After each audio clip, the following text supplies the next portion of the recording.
Okay, so Rosemary, you did your first swim run yesterday. Yes, I did. How did it go?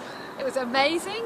We came third, and the exciting thing was we didn't realise what position we were in until we finished and we crossed the line, and the race director was there. He told us we were third women, and we went, whoa, and jumped up and down, because normally you know where you are in a race, but we had no idea, so it was a complete surprise.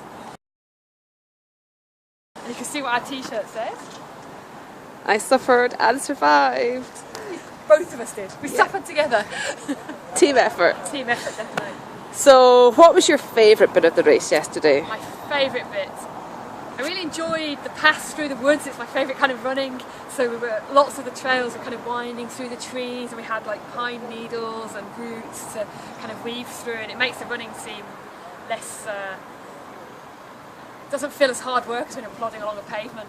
And there was a bit right near the beginning when I saw we had some fantastic views, but it's quite hard to look at the views when you're concentrating on not falling over.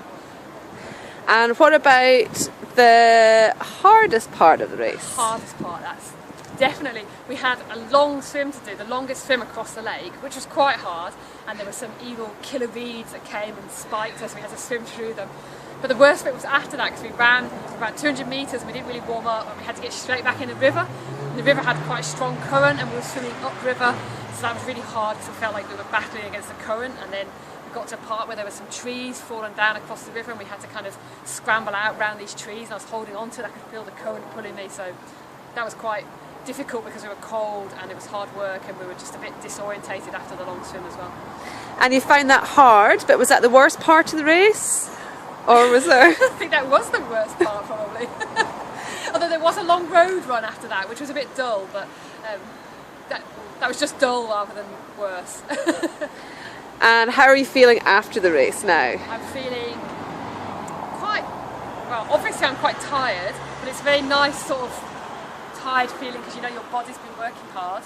I'm thirsty, which suggests I probably didn't drink enough, even though I was, making sure I swallowed plenty of lake water as we went along. I think I might have a few sore muscles in my arms, possibly. And so you're doing this training for till Yes. which is about twice the distance. Yes. How are you feeling about that now? I'm a bit scared. I'm very glad we've done the practice race because it really shows you how much more difficult it is than just swimming 5 kilometres and running 29 kilometres. Having to mix them all together and go in and out of the cold water is really difficult. It's really good to have that experience because when we get to we'll have to do double that, and it's good to know what you're letting yourself in for. And certainly yesterday, I don't think I could have then gone and swum another 5k. It would have been quite hard, so it kind of gives you a bit of a reality check about what you need to achieve in training. And do you feel that you learned any valuable lessons yesterday doing this practice race? Yes. So one of them was we were swimming together with our bungee cord attached, and we hadn't tried that in practice before, but it was really useful because when there was a really strong wind and it was creating a lot of waves and white horses on the lake, and when you're swimming across, it's good to know that your partner's just there and you don't have to worry about them where they are because they're right behind you or right in front of you, depending which way round you are. And it's one less thing to think about, but it's also reassuring when you're sometimes in the water like that. You can get a bit panicky because there's big waves hitting you and you can't breathe, or you feel a bit alone in the kind of vast expanse of water, but to know there's always someone just there is quite reassuring. So that was a good learn. And also I was using a flip belt to carry some water and some food. I wasn't sure whether it would work, but it worked perfectly, so that was also good. And the other important thing I think we learned was transitions. We practiced beforehand, but practicing those transitions in a real life situation and seeing what worked and what didn't work, and getting a routine together for how we communicated about being ready, so that as soon as we got to the water we just went straight in. And what about your kit choices?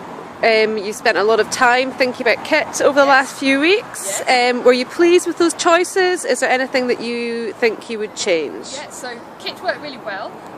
We cut the arms and legs off our wetsuits. And we weren't too cold, and I didn't get any chaffing on my elbows, just a little bit on my neck, which is quite normal with a wetsuit. And my shorts and t-shirt I wore underneath worked well, and my flip belt did. I was wearing some trail shoes, and I think I would probably, they were these ones, but I think I would swap for something a bit less, this was quite absorbent, this material, so it probably absorbed quite a lot of water when I was running, when I was swimming, and then you have that water in your shoes when you're running, so I'd probably look for slightly less absorbent shoe. And also they told us this run wasn't technical, and I think it was quite technical in places, so something with a better grip on the wet rock, I think, as well. But in general, I think the kit works pretty well. Good stuff. I think that's us. We've had a really full rundown of the race, so well done. Thank you.